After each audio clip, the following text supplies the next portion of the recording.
This week on Pit Stop with Don and James, we lament Yuki Tsunoda. We lament Carlos Sainz. And we also lament Alex Albon. Welcome to Pit Stop with Don and James. I'm Don. I'm James. How we doing, James? Yeah, not too bad, man. Sort of a disappointing weekend overall for me as a Williams fan. I couldn't even bring myself to wear a Williams shirt today. That's how sad and disappointed I was.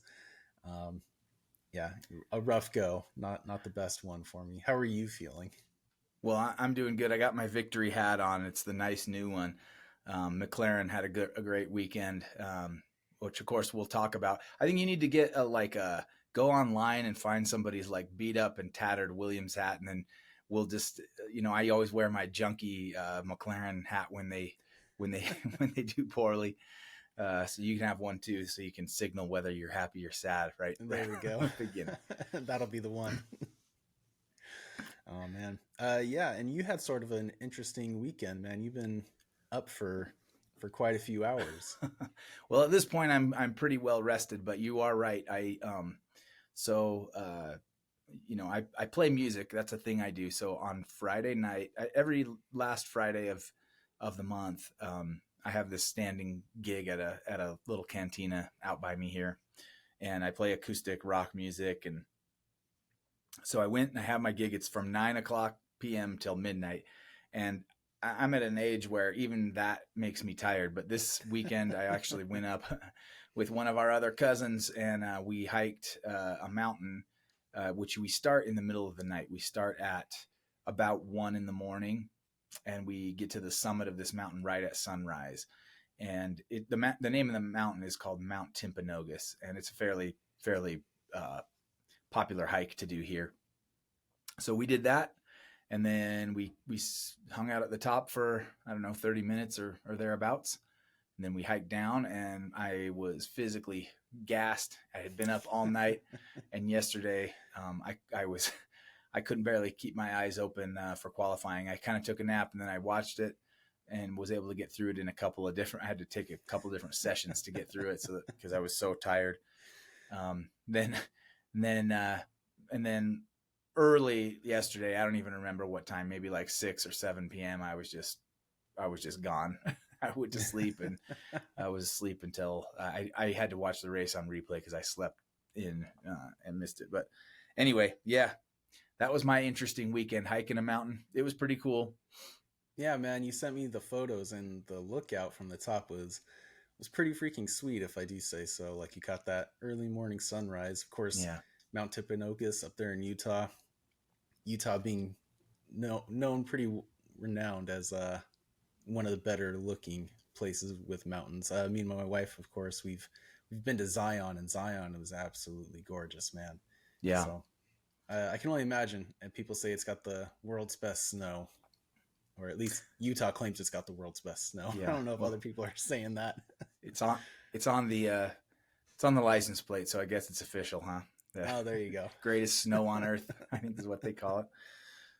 Yeah, it's a skiing paradise. It's a hiking paradise if you like elevation on your hikes. I mean, we live right by what's called the Wasatch Mountains that run north and south through Utah, and there's all kinds of trails all through there. And so this one of the really cool things about this one is that you get to summit a mountain, and it's a legit mountain. It's probably about 11,500 feet thereabouts, and you go all the way to the top, and you don't need any climbing gear at all to get up there. You can hike it all the way. In fact, I did the whole thing. I didn't even take trek poles. I took them. I didn't use them. I just took them in case I needed them. When I did it last year, it was helpful to use some micro spikes for you to put over your boots to get across a couple of icy spots, but we didn't need them this go around. You could just hike the whole thing. So yeah, for those who both watch this podcast and want to hike, Utah's the place. Utah is the place, man. Yeah, we did Angel's Landing, and that was pretty freaky. I've got a pretty decent fear of heights, and it very nerve wracking. So not a beginner hike for those that are interested. I've heard of that one, and I don't want to do anything either where it's very precarious heights wise. I'm not really that way. In fact, last year when I did this hike at Timpanogos, I stopped at a place called the Saddle, which is maybe about a half a mile short of the summit, and I just hung out there, which was you're already up like on it. It's like it's a pretty narrow strip that goes between two different peaks, and you can hang out up there. We saw mountain goats up there last year. There was none this year. I'm not sure where they all went, but because of the heights, like to get to the summit, you have to hike along this ridge that is just, I mean, it's pretty. It's not a complete cliff, but it's a pretty steep. There's a lot of scree, just rocks tumbled right there, so it just looks kind of spooky. But once you just focus on the trail and go up, it wasn't so bad. So I forced myself up there this time. Yeah, not too bad, man. Well, you said you were able to get through qualifying. I don't really know how much you remember, or if there's anything of note. I made a few notes that were surprises, right? Something really interesting was the grass caught on fire, not unlike that happened in Japan, which caused a brief red flag. A little odd to see. You know, it is sort of a common occurrence this year. But I think we have to talk about Liam Lawson, man, coming in and locking out P6 with two other people that I wasn't expecting. Gasly P10 and Bortoleto, man, P8, all in the top 10. Like a Sauber qualifying in the top 10. I was so ecstatic when I saw it. I honestly couldn't believe it. I had to like rewind it and go back and like rewatch it. Like, did this actually happen? Like, I was so surprised. Yeah, I don't know what it was about the track, or hopefully, you know, maybe Liam's finding his footing. But yeah, great qualifying and a good race result for Liam. And Bortoleto, I mean, this was an amazing weekend for him. So very, very good. Yeah, I was shocked too. And I was so exhausted, I thought I was a little delusional, but I did catch that, and that is in my notes about those guys. So, yeah, that was I mean, I don't really remember a lot of any other things that caught my eye from qualifying. I guess the one thing would be that, if I'm remembering right, you know, Lando qualified P1, which is not surprising, but it was actually a pretty dominant P1, wasn't it? Like he was almost half a second ahead, maybe, of P2. I can't remember. He was more than half a second faster than Charles Leclerc, who qualified P2. That is huge in a quali. Man, it's massive, especially considering that was ahead of Charles Leclerc. That wasn't even ahead of his teammate. It wasn't a 1-2 lockout. Yeah. So, yeah. Well, super odd. And a good quali for Charles. I mean, at this point, I don't know what you think, but I kind of feel like anybody, P2 is a good result for anybody except a McLaren. You know, I mean, it's obviously one of the McLarens will have to get right. P2 if they're the fastest car, but yeah, I mean, the McLaren does seem like it's still holding fast to that fastest car, you know, designation. After the race today, it seemed almost like confirmed for sure that they have stayed in that spot as being the dominant car out there. Right. So yeah, I definitely got wrong what I said last week. I think I said one of the Mercedes, particularly George Russell, was going to qualify like P2 and didn't even come didn't come close to it. But man, what a great start, right, for Ferrari, man. They qualified second and fourth. Max Verstappen getting caught out by the double yellows was a bit of an odd situation, right? He was coming around the last corner to start his fast lap, but just caught the tail end of the double yellows and qualified pretty far down. Well, I say pretty far down. It was far down for him. It's not where we're used to seeing him at, right? Because he started down in P7 behind Liam Lawson. Yeah, that was definitely shocking as well. Really, quali looked pretty weak from Red Bull. I mean, Yuki put in another stinker this week. Damn, man. I noted that I think he qualified P18. Is that P18, yeah. right? With a time of 105.3, and I think the fastest time for Q1 was 104.6. So not quite a full second off of the pace, but he's getting pretty stinking close on it. I'll tell you somebody that was almost a full second behind. Carlos Sainz, man, coming in at P19 behind Yuki Tsunoda, man. I was thinking that, Carlos Sainz was just having a few bad one-off races, but it's turning out to be sort of a bad season for him, as opposed to just a one-off race. Like, it seems like it's always something going on with him. He complained over the radio today that the car was undrivable. Well, I guess it was yesterday during qualifying, and he mentioned several things. I gotta believe that that's true. Like I don't think he would just make that up because he was not performing well. But yeah, if they were having, if the car was having some sort of mechanical issues, which it seemed like maybe it was, even Albon's car, he had to be retired during the race. And I mean, we're jumping ahead a little bit to the race, but Carlos, basically, he didn't even start the race. He got on the formation lap. Right. His car wouldn't move. Which, by the way, not to spoil much, but it was, I don't know if you've seen the F1 movie yet, but there was something kind of like that in the F1 movie where like Brad Pitt didn't take off on his formation lap. Anyway, kind of a hokey scene, by the way, but I get it. Anyway, yeah, maybe we should talk about the F1 movie at some point during this. I went and saw it. I know your dad went and saw it. Are you planning to see it? We're thinking about 4th of July weekend. So next weekend we're thinking about heading over and grabbing a seat, seeing what all the hubbub's about. Give it a watch. It is. Here's my quick review of it. There's a lot of unrealistic stuff, but it's Hollywood. I mean, if you go in kind of expecting that, then you shouldn't be disappointed with that.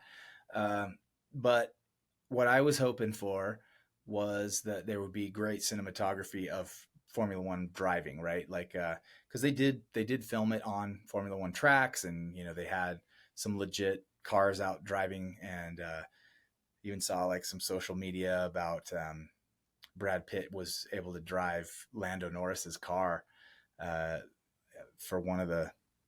I don't know if they were shooting a scene or if he was just out there driving it, trying to practice driving. I think he was just having fun. But anyway, if you go in wanting to see some good cinematography and then have a sort of a good story, it's worth it. I saw it in Cinemark XD. I kind of want to try it in IMAX to see if it's just to compare. But I did XD with the D box. I don't know if you've ever been to a D box, but it's like they have like a rumble seat that kind of like moves a little bit, and I thought that added a little bit to it.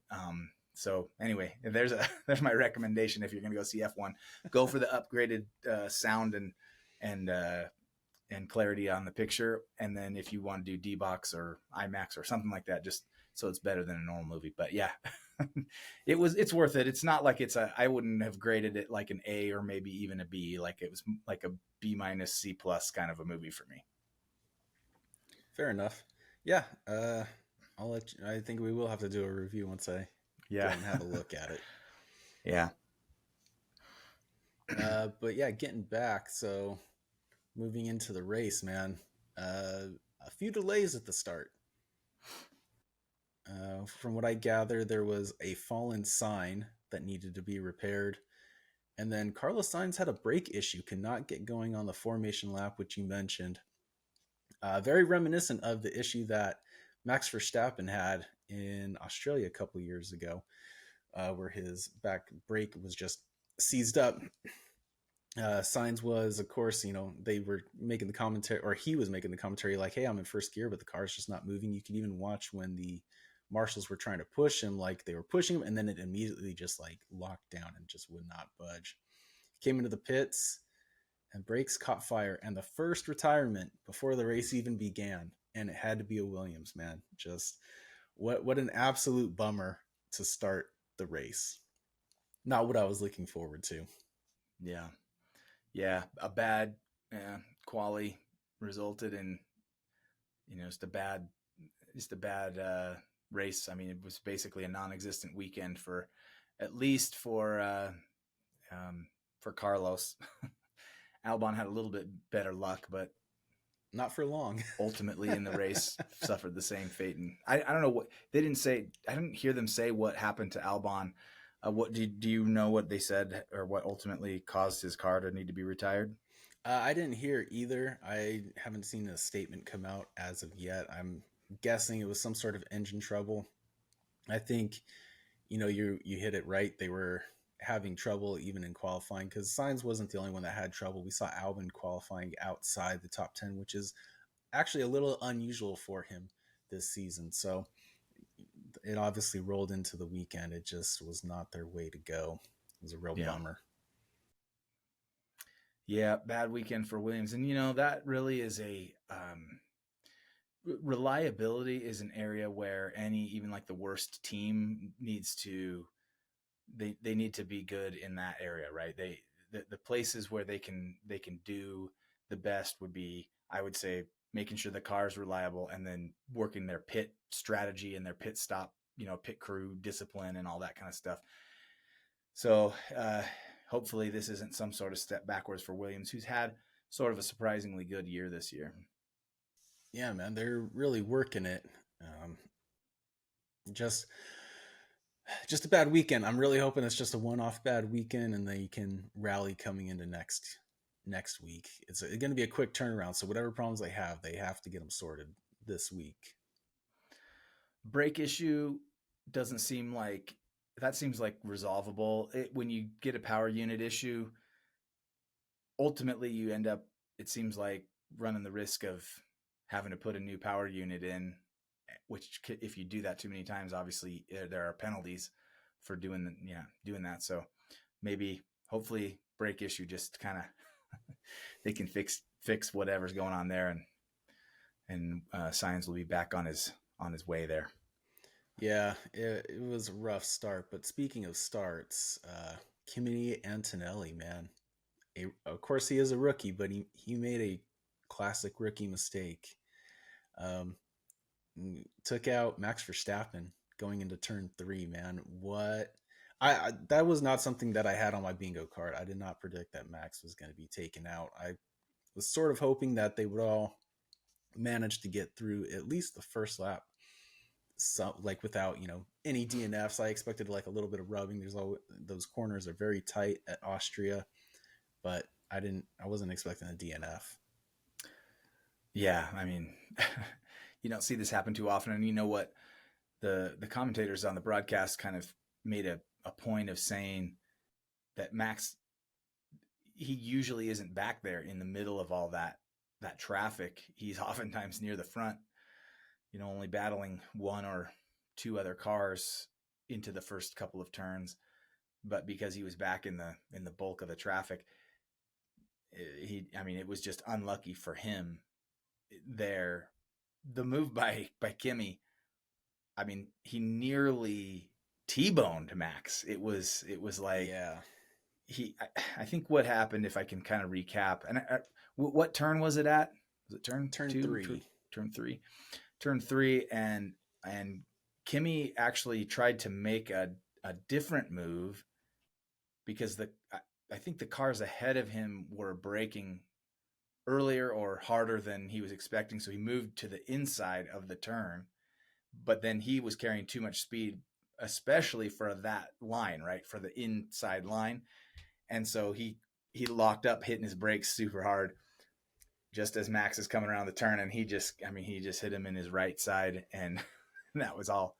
It was all over there for Max and for Kimi, right there at turn 3. So yeah, uh, bummer, and Yeah, it definitely was a a tough rookie one to move. watch, right? But that little shakeup, it caused a bit of a chaos within the lineup because Albon, within that first lap, he went from P12 to P7.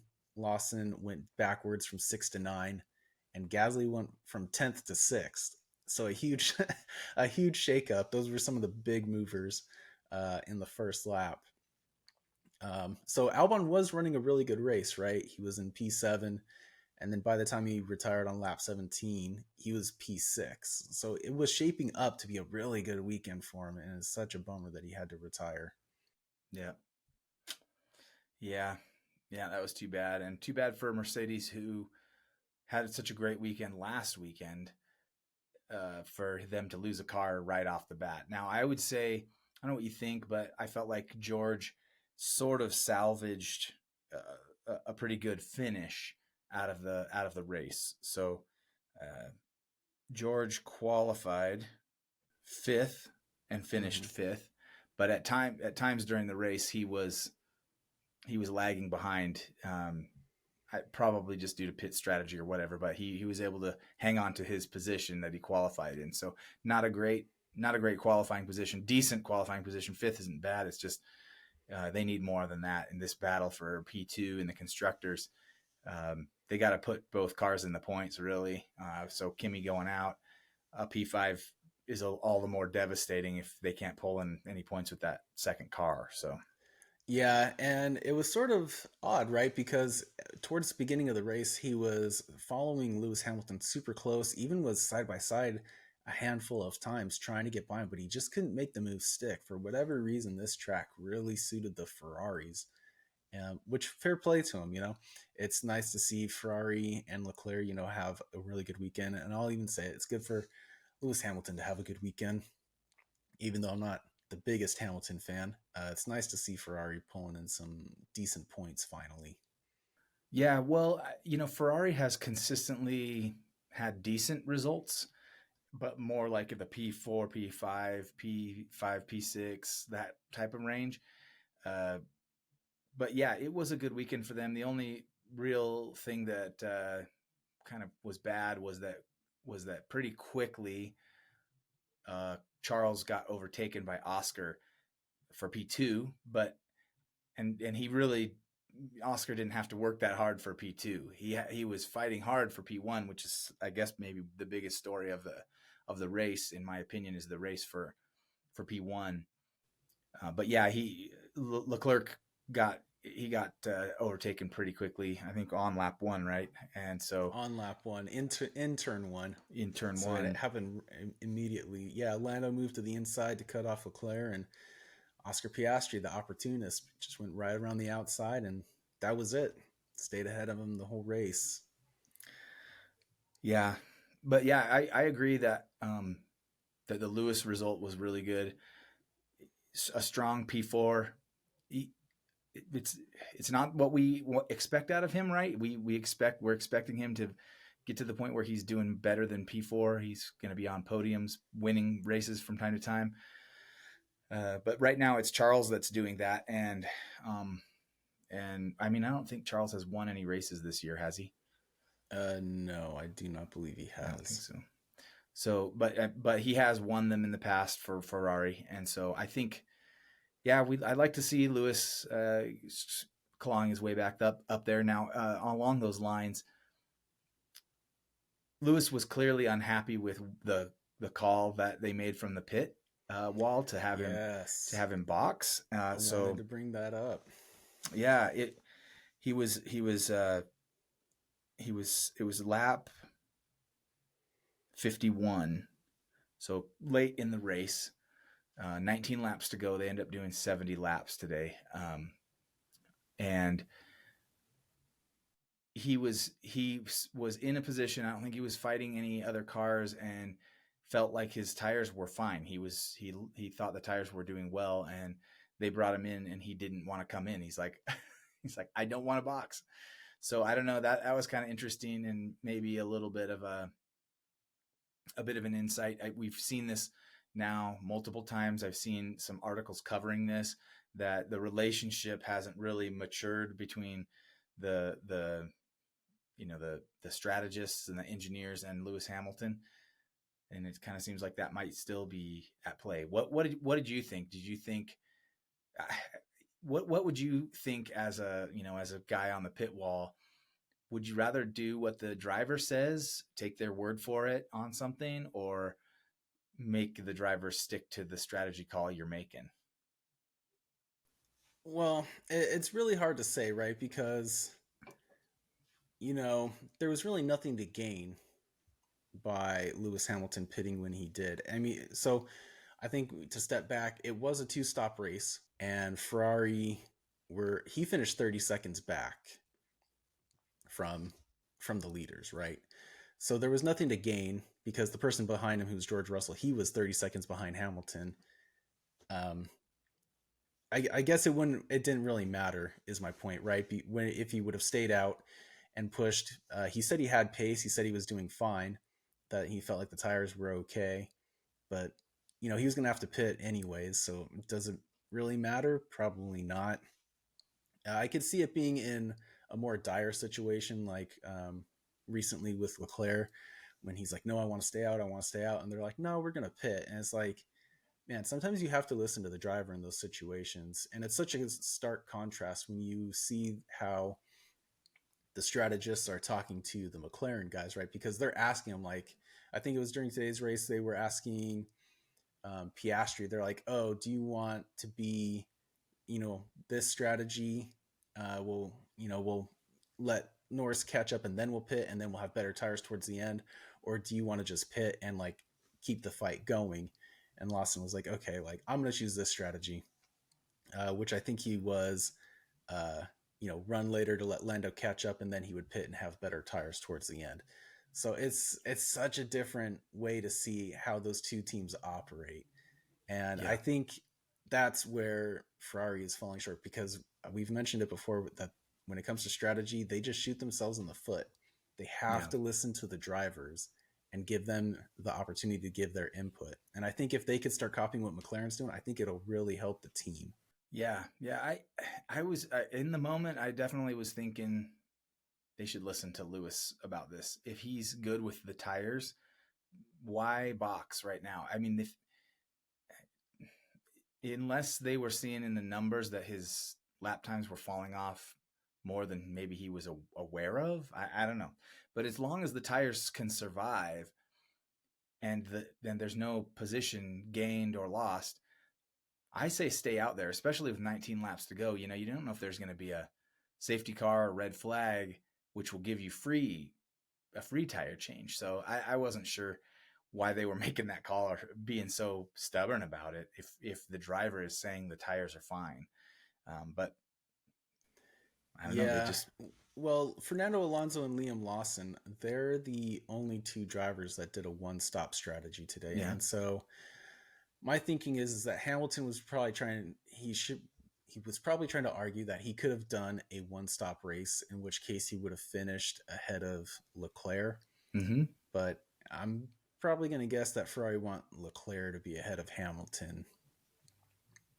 So, It's really hard when you have a team that has really two number one drivers, right? mm-hmm. Somebody's always going to be upset. Somebody's always going to come off worse. Um, and that's the same problem that McLaren has too, right? Because they both have number one drivers, Mm-hmm. and somebody's going to win and somebody's going to come second. It's going to eventually, I think it's going to come to a head, especially as the season goes on, right? Because Norris is closing the points to Piastri, and I think it'll eventually cause a rift. So it's tricky. Zach Brown seems like he's a pretty good, CEO, boss, whatever you want to call him. Uh, he seems really good at keeping everybody pretty level headed and being able to mediate. But I don't know that the Ferrari guys are going to be able to mediate that well because Ferrari is always just kind of like my way or the highway, and it's always been like that. So it's going to be a tough one. I'm sure they're going to have interesting words after today. Do you think that the forcing Hamilton to come in and pit right there was sort of a version of team orders? Then it was a way of making him give the position to Charles. I think so. Letting Charles get the P3. I mean that could be true. That's how I see it. But of course that's just all speculation, right? But I mean, Hamilton was really trying to argue, saying he had pace. He said the tires felt good, and maybe he thought he could have gone another 20 laps. Yeah, and he he might have. I mean, it was if that's the case. See that's the thing that I think bothers me about it is every race should be uh, reactionary in some way, right? If he's out there and he's racing fine and could have gotten P3, then by not coming into to pit, I think that he should have done that. If it's available, you get the best result you can get. Whoever it is, if it's within a team, they're still racing each other. And so, I mean, I think that the benefits of letting Hamilton stay out there were greater than uh, coming into box right there, and because he could have finished his race in P3 instead of P4, and staying out gave him the opportunity to wait for a possible safety car, which would have given him a free pit stop, which never happened, but they didn't know that at the time. And of course, so as long as there wasn't a risk of his tires dropping so bad that he was going to risk a puncture or something, I would say just keep him out there. But that's me. That's I'm not a team principal. I'm no Fred Vesser. Yeah, well, they could also be playing like the long game, right? Because Russell is ahead of Leclerc in the points, and so maybe they're just wanting Charles to claw even a little bit more and get take a chunk out of George Russell. But I mean, as far as teams go, Ferrari raked in some good points with, especially since McLaren only had one driver. Ferrari are up into P2 in the constructor standings at 210 points. They are beating Mercedes by 1 point, who has 209. So it's going to be, I think that's going to be the fight to watch as the season goes on. Yeah. Yeah, the quest for P2 right now is the one. I mean, McLaren came in 1-2 today, just pushed the gap even bigger between them and P2 in the constructors. I mean, it's just looking like this is going to be a runaway for McLaren in the constructors. It's looking pretty obvious that one of those McLaren drivers is going to take the constructors, and it's just going to be a matter of who. And I wonder sometimes if Zach and Andrea Stella are up all night wondering what's going to happen if their drivers are close in the points coming down the stretch, because today they were racing against each other quite hard. It was a battle in the early stages of the race, and Piastri had the pace and he was coming after Lando. He was ahead briefly, and just through the ebb and flow through some turns, Lando was able to get the position and hold on to P1. But it was very, very close. They were running side by side. There was DRS involved. It was pretty intense and fun battle to watch. What did you think about that? Yeah, I'm glad that Stella and Brown just let them race. I'm sure they had a conversation after Canada last week where they're like, hey, maybe just keep it just a little bit more clean than that. Not that it was really a dirty move, it's just a driver error on Norris's part. But even today, they gave him the notes that you guys are free to race, and it's sort of become. I think other teams are looking like, well, how can we maximize points for the team? And now when you look at McLaren, it's more like one side of the garage versus the other side of the garage. They have their own politics within it, which, they're at the top. They can afford to do it. They're sort of running away in the Constructors' Championship and to like a small degree, the Drivers' Championship. So I hope it stays that way. I hope we continue to see them going back and forth in racing. McLaren have always been really good at just letting the drivers race. But just to kind of shift for a second, I really want to talk about Yuki Tsunoda. That guy, he gets the award for the bonehead of the race. So he started off pretty bad, right? And when he went to go past Lance Stroll, he made contact, messed up his front wing. And you would have thought that would have been like sort of a warning, like, hey, maybe I should try things a little more cleaner. But he does it again, trying to pass Colapinto, and actually makes Colapinto do a 360. Like, how are you hitting everybody that you're passing? Why? What are you doing, man? That guy just had absolutely no control this race. I don't know what he was doing. I had those notes too. Like he makes contact twice, gets penalized. He only got penalized the one time, if I'm not mistaken, right? For Colapinto, For yeah. Colapinto.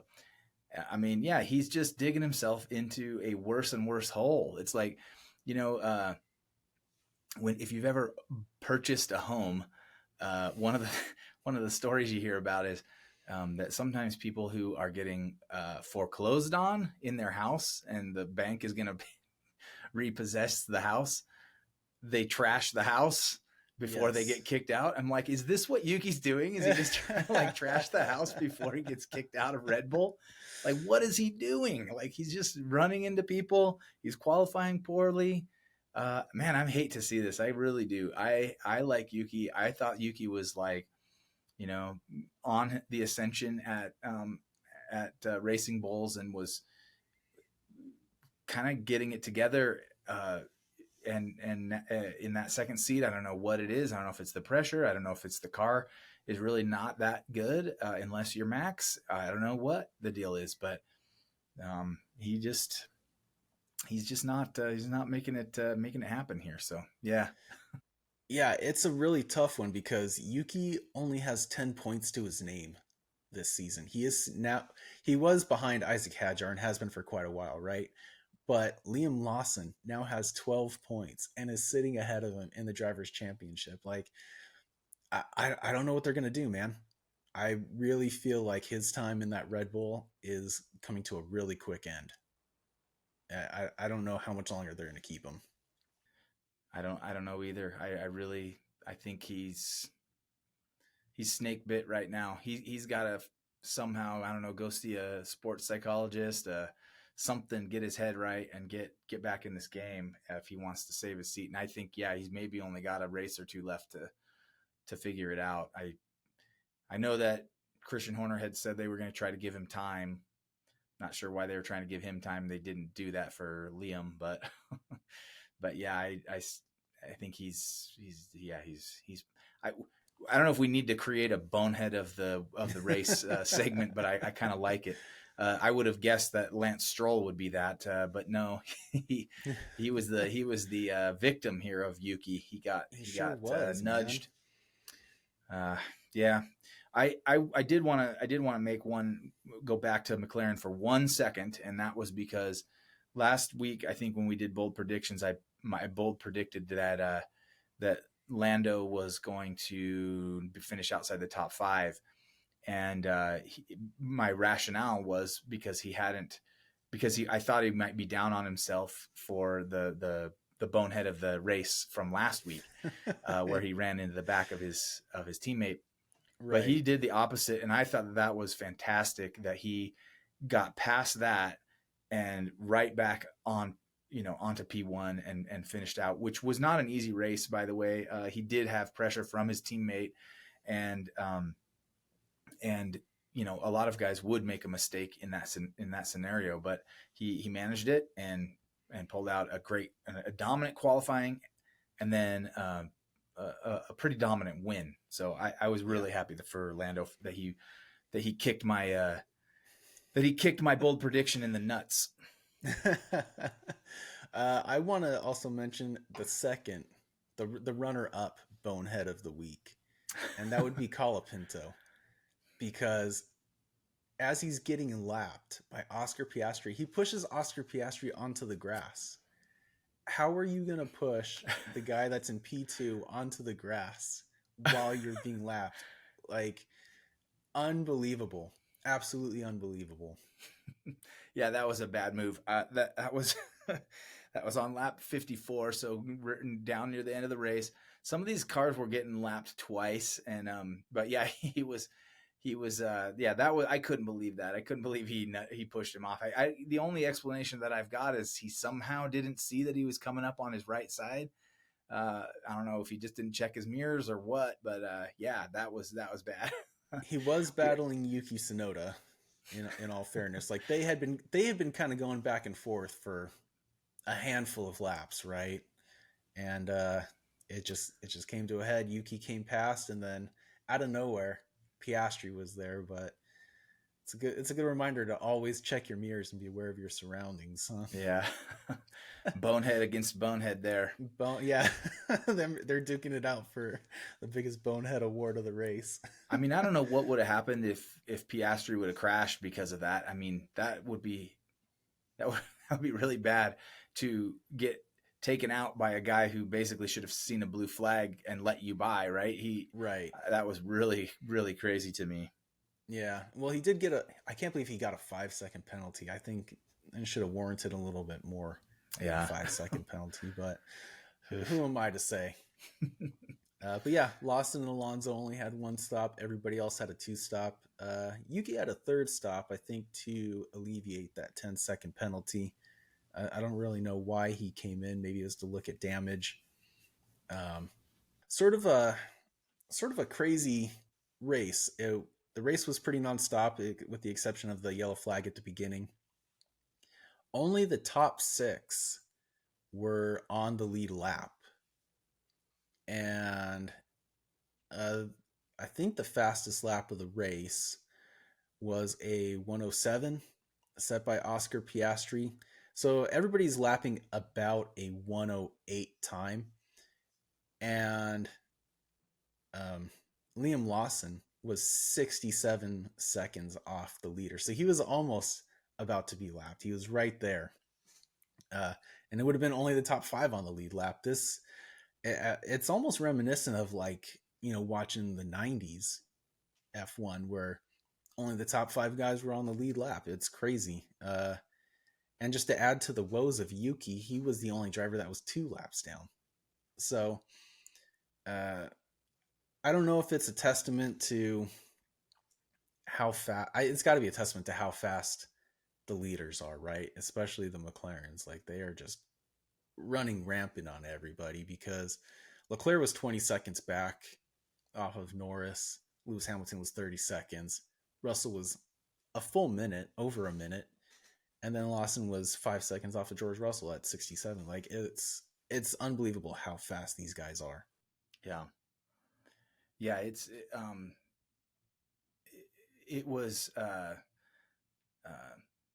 pretty incredible. One of the things that kind of stood out to me was that this is one of the first times that I've seen where the back markers actually seemed to have a pretty big impact in the result of the race for P1. Not that they should be, but because of the timing where the McLarens were overtaking some of those guys to lap them, they caused enough disturbance that hurt Oscar's chances of catching Lando. So, right. So it was kind of interesting to see that. I mean, of course, Colapinto almost ended Piastri. Yeah. So that could have been real. That was impactful. A huge hindrance. But yeah, it was they just the traffic between P1 and P2 of lapped cars caused Piastri to have to slow down a bit and force it so that he couldn't attack. So that was interesting. That was another kind of thing that you don't see that very often, or at least it's not commented on very frequently. Usually those front runners are out there so far ahead, and there's just, I don't know, it doesn't seem like they get interfered with too much by the lapped cars. But yeah, it came into play this time. Yeah, and it is one of the shorter tracks, and we mentioned, this place has 3 DRS zones, so with the exception of, like, the sharp corners, the course is essentially flat out, so everybody's just running with the throttle wide open a good chunk of the time. But some great finishes, because Fernando Alonso started outside the top 10 in P11 with his one-stop strategy. Was able to grab some points. How awesome is that, man? Alonso back in the points. Yeah, that makes my heart swell. Maybe I need to get an Aston Martin hat and just start rooting for Alonso every race. I love it. Alonso's one of my favorite drivers. I was definitely pleased to see him back in the points. I think is that 3 races in a row he scored points? I believe so. He after a horrible start to the season, he seems to be back. Yeah, I agree. I mean, it's a little sad that we're saying a P7 is a great result for Fernando, but it is in this circumstance, and especially given that it took him till round 7 or 8 to score his first points. So yeah, I would say it is now at this point. I'm happy whenever I see him in the race, and I'm happy whenever I see him outdoing. Sorry, I think I said that wrong. I am happy whenever I see him scoring points in the race, and I am happy to see him outperform Lance Stroll as well. I don't mind Lance Stroll. I talk a lot of smack about him, but he's done an okay job this year as well, and we've seen him do even better than what he's done this year when he's in a better car. So I do want to see what happens with Lance Stroll, and I'll be very curious to see if Newey can deliver a better 2026 car for them. It would be cool to see Lance, up his game. And I will say this too about Fernando. I think he's got racecraft. That's maybe his best quality. I can see him doing things that seem wily out there. And so I'm going to go back to the F1 movie for a second.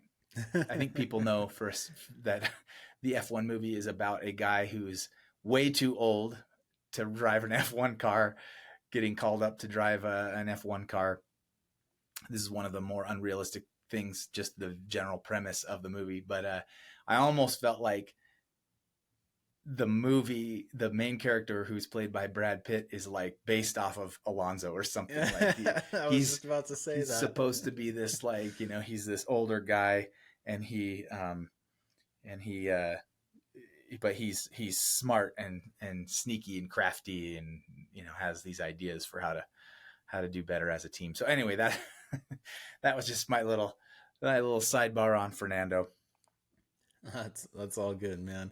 Yeah, I've really got nothing against Lance Stroll either. He had sort of a great start to the season, and he's sort of just fallen off. I want to suspect it's due to his hand injury, right? It's not 100% of where it needs to be. So I'm still hoping he gets a speedy recovery. There's still plenty of time for him to turn it around, right? We've seen, I think, especially after today, what the car is capable of with the right strategy. Alonso moved up. How many is that, from 12th all the way up to 7th? The 5 points, 5 positions he was able to gain. So, I mean, it is there for the taking. In all fairness, 3 of the usual front runners, Albon, Verstappen, and Antonelli, were taken out. So, I don't predict we'll see the same sort of finish that we did today, especially seeing that it was a double points finish for the Kick Sauber team, man. Gabriel Bortoleto finishing 8th with Nico Hulkenberg, man. I don't know how Nico Hulkenberg sneaked in to the top 10 in P9, because I think he started dead last. Did he not? Let me double check, but he did. He qualified P20 without Sainz being there. I guess you could say he started P19. But you're right. He snuck all the way up. I mean, that's insane. Yeah, it really was Sauber's. I mean, their race was the second most interesting thing besides the battle for first place between the 2 McLarens. It was them, and then there were other good battles at one point in the race. Like P5, 6, and 7 was like, I think it was like Lawson, or it was Bortoleto, Lawson, and Ocon in those kind of tasty points region. So there was cool stuff going on besides the 1-2. So yeah, but yeah, going from P20 to P10, is that where he finished? Yeah, where he finished P9. P9, so more than 10 positions. That's insane. I don't know why his name wasn't showing up in the driver of the day vote. It was Bortoleto and like the McLarens or something, and I was like, man, Nico should have won, hands down. Nico should have won. Yeah. Well, in all fairness, Gabriel Bortoleto, great finish for him. This is his first points that he's gotten all season. So happy for him. He finished right where he started in P8. Um, and then the Haas guys, man, Esteban Ocon coming in, finishing out the P10, man, great points for him. Ollie Behrman was right there. He was right behind him too, finishing the Yep. P11. It was almost a double points for them as well. Mm-hmm. Uh, Super Yeah. happy to see it, man. Yeah, that was awesome. I was pumped. These teams are so up and down. That's the one thing they'll. I mean, they've bitten me multiple times on my bold predictions, right? Like Haas is like, one week they put both cars in the points, and the next week they're like P17, 18. So they're all over the map. It seems. I don't know what that is. It has to do with stuff getting track specific or whatever. But yeah. Well, we are looking forward to the next race, Silverstone, right? Yeah, man, Great Britain. Do we need to knock out some bold predictions for Silverstone? Let's knock out some bold predictions. You want to go first? Sure. Let's see if I can remember what I said. I can remind you. I've got them written down. Yeah. So I think remind me Lewis. what my Lewis. Lewis Hamilton, right? So This is home race for Lewis Hamilton. He won it last year in the Mercedes, which is, I mean, that was kind of a surprise. I'm remembering that, right? 2024 for, I believe so. Yeah. So I'm saying Lewis is going to get on the podium this time. He'll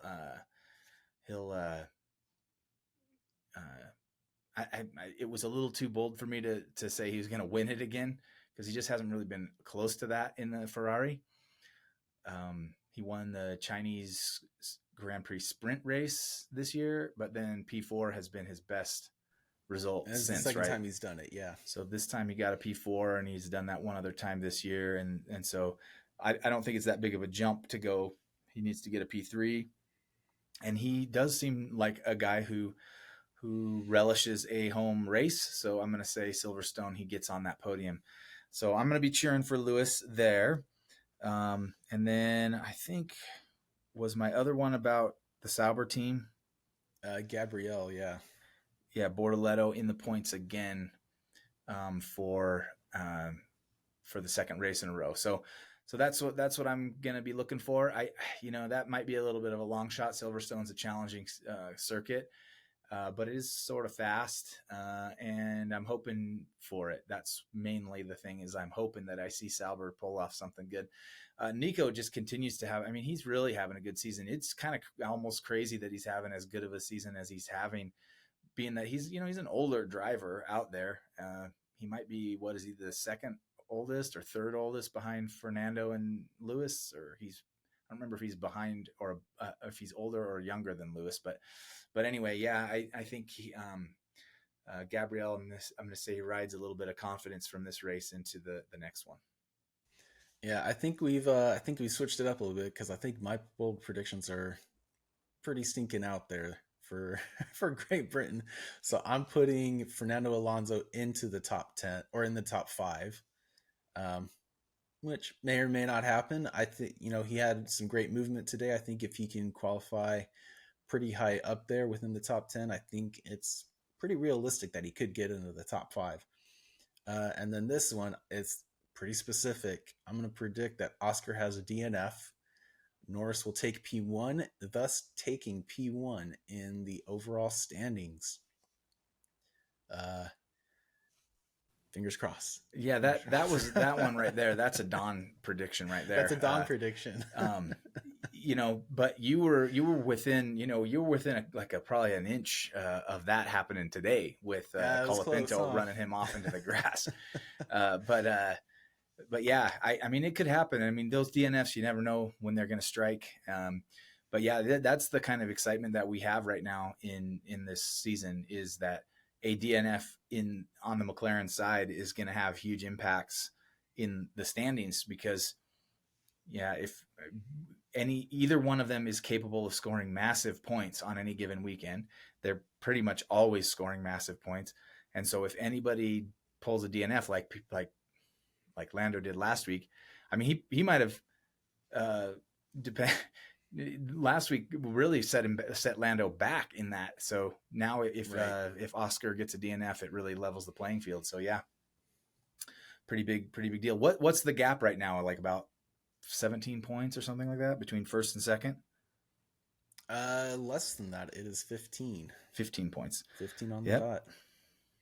And poor Max was the recipient of a DNF today, which he's still in third. Still in third position, yeah. But he's currently sitting 46 points down on Lando for P3 in P3. But George is right behind him. George is not only 9 points back of Max. So that could turn into an interesting battle as well. The battle for P3 and the Drivers' Championship. If George can catch up to Max, we know there's a little bit of bad blood between those two. So could result in some good. And they are finding themselves in battles on the track as well, right? The Mercedes is hanging around those positions a lot of the time. Max, if he's not at the front, is typically in that P3 to P5 range. So yeah, and we're coming up to the halfway point almost within the season, but I'm definitely looking forward to Great Britain, man. And then so hopefully it'll give us a lot to talk about next week. I won't be climbing any mountains this week, so I'll have to find something else more interesting. Maybe I'll go see the F1 movie and add on to that. But I think we pretty much covered it all, man. It was overall just a decent race. One yellow, not too bad. Not too bad. I guess we'll see Great Britain. Great Britain's kind of one of the longer tracks. Maybe there will only be 4 people on the lead lap coming around this time. I guess we'll have to wait and see. Yeah. Everybody has kind of a special place with Silverstone, I think, because there's a lot of auto history from there. And so I would say, it's one of those races you definitely want to make sure you pencil in the time and catch it, especially if you can catch it live, do it. And then, go eat some fish and chips, get your, that's right. Get your English fish and chips, your London fish and chips. Actually, people might not know that you are familiar with London. Is there something that's more London than fish and chips that we should be going to get? Oh, you got your classic ones, right? You got your spotted dick. That's always a good one. Your sticky toffee pudding. That one's pretty good. I will say the sticky toffee pudding is to die for. It's so freaking good. I gotta go find a place to get I will put my hand down on that one. Make some this week. Nice. Do you have a recipe for it? Oh, you better believe it. I might have to get this from you. All right, man. Well, thanks for hanging out today, and we'll see you next time. Sounds good, James. Adios.